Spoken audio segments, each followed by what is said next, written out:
الحمد لله. يقول الله تعالى: إن أكرمكم عند الله أتقاكم.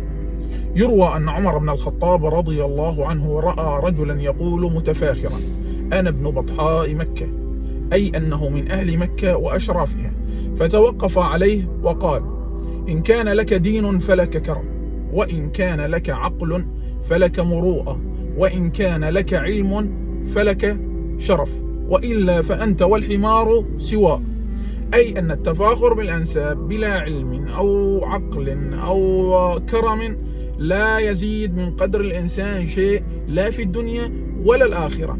وأراد رضي الله عنه تأديبه بأن شبه الإنسان الذي لا يملك إلا التفاخر بالنسب بدون أي شيء من هذه المقومات كالحمار. يقول الشاعر: لعمرك ما الإنسان إلا بدينه، فلا تترك التقوى اتكالا على النسب. لقد زين الإيمان سلمان فارس، وقد وضع الشرك الشريف أبا لهب.